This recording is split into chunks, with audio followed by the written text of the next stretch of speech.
Hello ladies and gentlemen, and welcome to a new episode of Eve Echoes. Tonight on the show we're going to be announcing the winners of this past week community question of the week giveaway. We've got two winners ready to receive one Omega Combo clone each, and of course we're going to be talking about something that I discovered hidden between the lines in the latest dev Q&A that was posted on Twitter.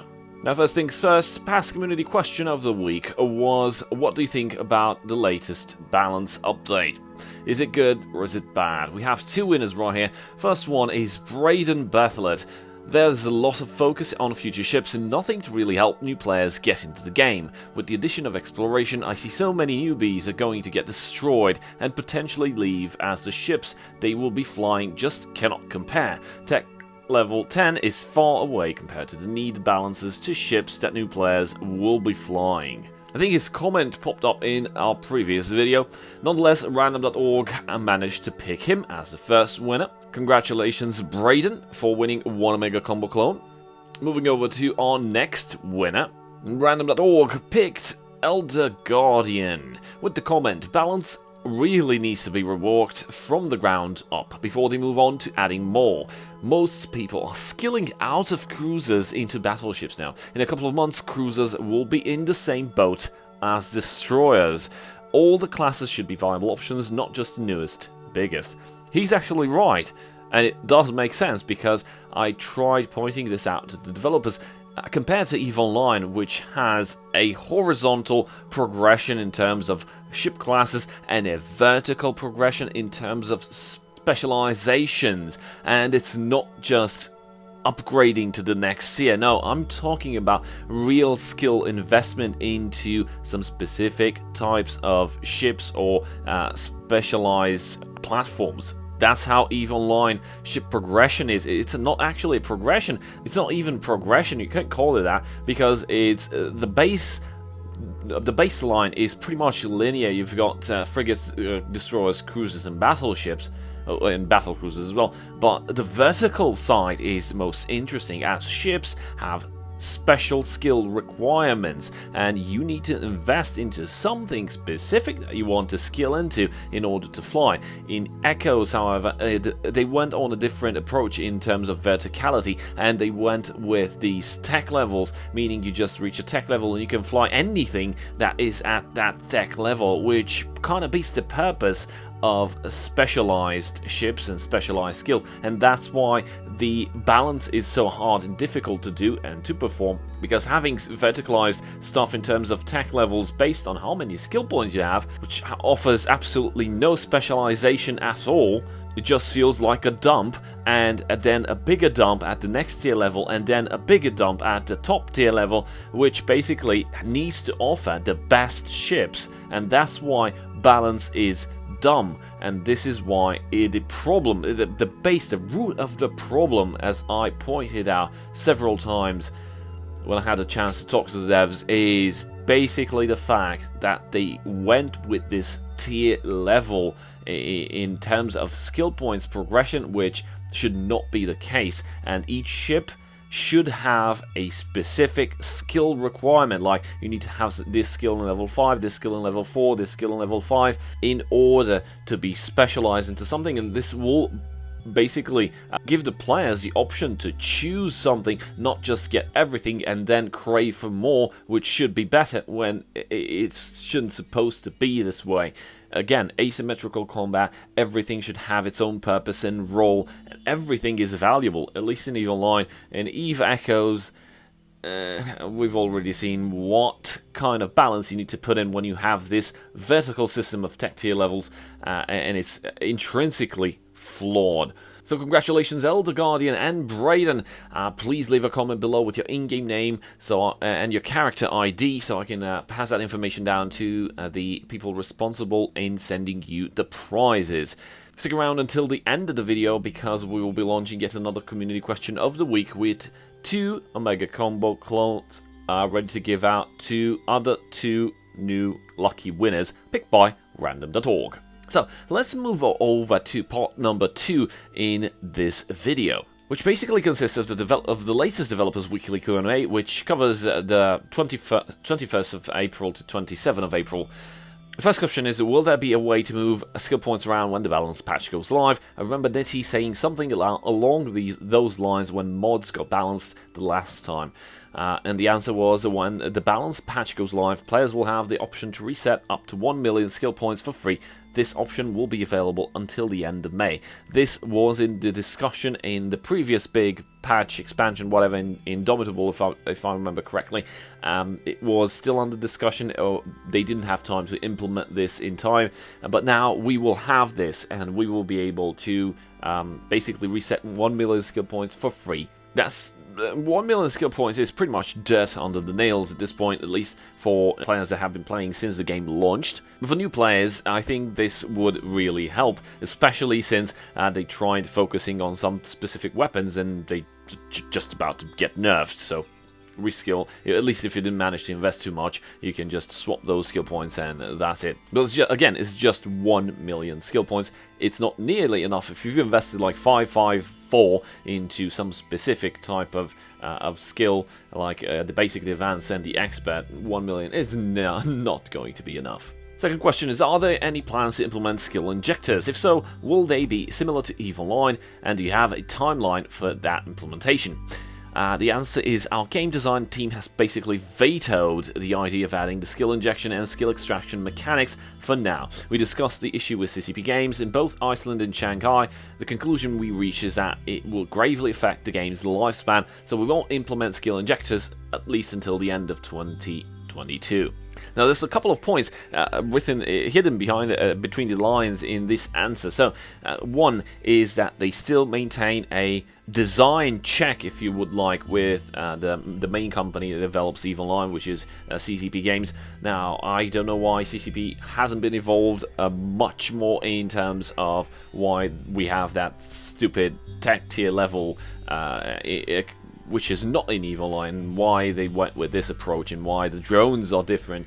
So we don't know how much they actually interact and how much decision they have in terms of design making when NetEase brings these on the table. I'm guessing they have some sort of like a free hand to do whatever they want, but they just need to maintain some specific guidelines imposed by CCP. We can call EVE Echoes as being a franchise. Yep. That's what it's like. It has the emblem of EVE, but it's not EVE. It's just like McDonald's. The McDonald's company exists, the McDonald's corporate, but a lot of the restaurants that you see at McDonald's are not actually McDonald's. There's just local owners that signed a franchise ownership, and they basically want to open a business, and it's going to be called McDonald's, and they have to abide to some strict and specific guidelines in order to be called McDonald's, but they're not actually McDonald's. So it's the same as in EVE Echoes, if I'm not mistaken. I could be mistaken, but this is what I think it is. The second point is the fact that, indeed, the skill injectors and skill extractors actually messed up a little bit of the timeline in EVE Online, and they fucked up a lot of things. Also because now you could just grow characters, and then you could just extract everything from them and just add it to your own, so it's double training. You can progress much, much faster. So in terms of the content in EVE Echoes, if you do this, then some players will just fly skyrocket to tech level 10, and then they will be left out of content because they would have nothing else to do. Like, okay, I can just learn all the other skills, but you've reached the maximum. Yeah, this is the problem again with the tech levels. You've got a roof that you cannot pass. In EVE Online, you don't have this limit. You just need to specialize into that. Then I can specialize into this one. Then I can specialize into that one. Here, you reach tech level 10 and you can fly everything you like. For crying out loud, you can just jump in the ship without having any skills in weapons or in flying that ship. You can just fly it and do pew-pew. It's not supposed to be this way. Third point that is really obvious in here is the fact that they are not planning to introduce it at least until 2022. What does this tell us? Well, first of all, is that the roadmap, actually, EVE Echoes, is supposed to be taking up a time span of at least 2 years. They started out in 2020, and they're supposed to be running at least until 2022. We don't know if then the lease or whatever, they have to renew their franchise contract. We don't know. But this is at least one of the milestones that Eve Echoes needs to pass. This is 2022, so the game at least will be running until that. That we know for sure. Now we reach the last two questions of this Dev Q&A, and honestly, the third one is not that big of a deal. It's just about the top tier E-War modules, you know, the Predator stuff, the Haley, whatever. It's those expensive stuff that appear as a storyline item, but they actually don't drop inside storyline items. They actually dropped, some of them dropped in the event, the Halloween event, when you unboxed those Halloween crates, and you had the chance, it's when the web scramblers were introduced, and you had the chance of getting some of those juicy items, modules. Now, the last question, and the answer to it is mind-boggling.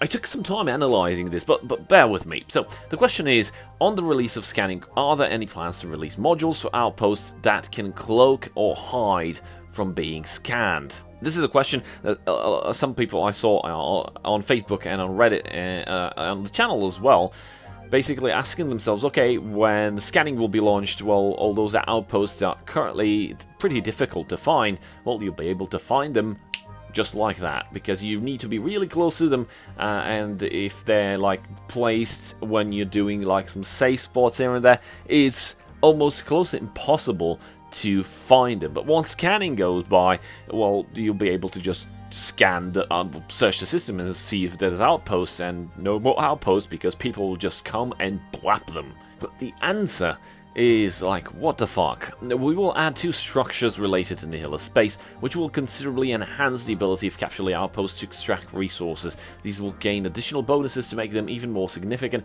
over the course of a few updates. With these bonuses in mind, we hope outposts can also become strategic points of contention, so owners will have to defend them through corporations and alliances, so there currently aren't any plans on giving them the ability to cloak or resist scanning. Well, let me tell you guys first that the purpose of the Capsule Outpost was just that they were supposed to be an outpost, okay? And they're supposed to be managed by just one guy. So if somebody decided to make a hidden base somewhere, they should be able to do so. Of course, scanning will turn this around, and all the people that managed to lay down some outposts in nullsec just by themselves or with a small tiny corporation that basically probably based in low-sec or in high-sec, and they decided to move on their own without claiming on any sovereignty, but decided to go and make some living in nullsec by using the Capsule Outpost mechanics.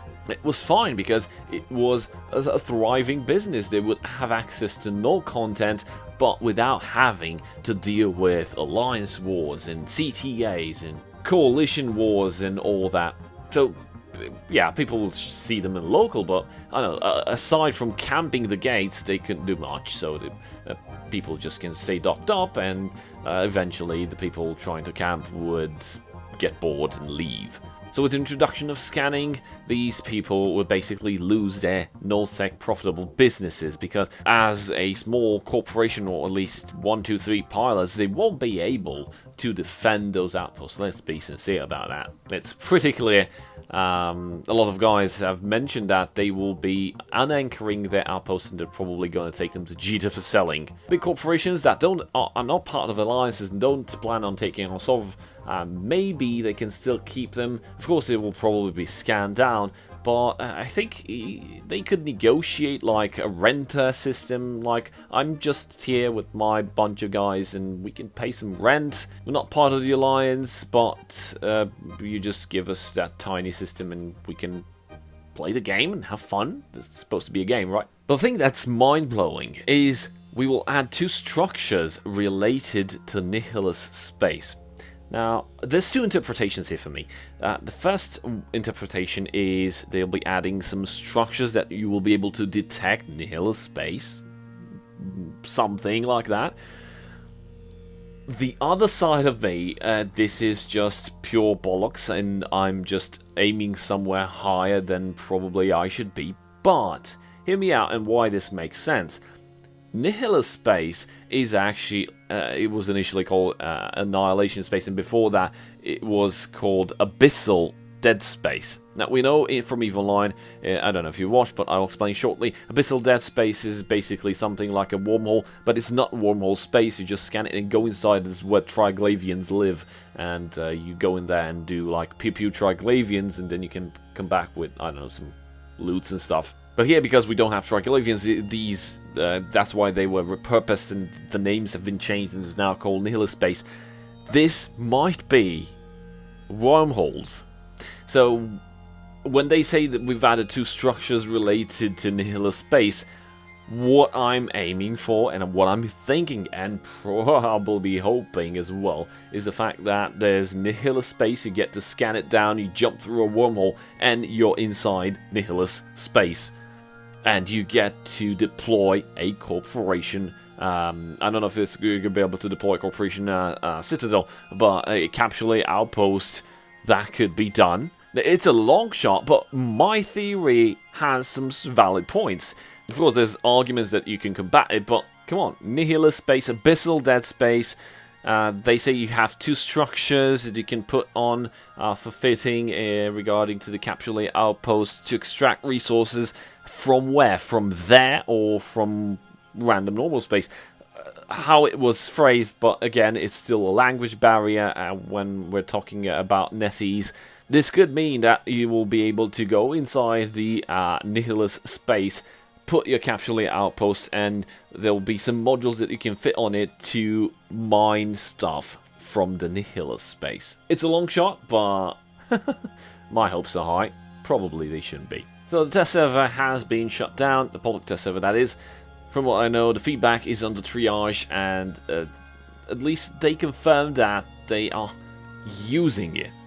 And this is most likely why the exploration feature, the scanning, was postponed, so they can get a buffer. As Joseph mentioned, they want to understand what is wrong and what's the worst that they need to fix from this balance update. Well, almost the entire balance update is the worst. There's only like 3-4 items that are good, the rest is shit. We've already talked about this in 3 videos ago. They need to fix it, otherwise there's a lot of unhappy people. And unhappy people means a player base drop, and it's going to hurt the game a lot.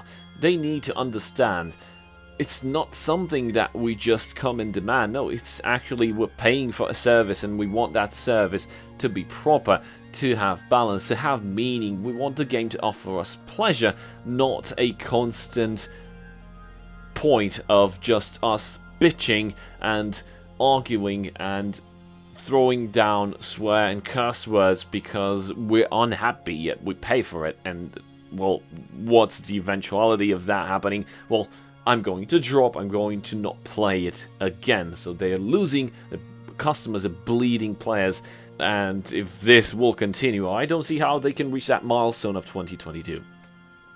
So we've reached that part of the video where we announce the next community question giveaway. And the next community question giveaway is, do you think they will fix the balance update? Please leave your comments below and let me know what you think. And, well, prepare yourself and get into the pool for next week's winner announcement. That's it for today. I hope you guys learned something. Thank you guys for watching. A very big shout out to my channel supporters, and I'll see you guys next time. Cheers.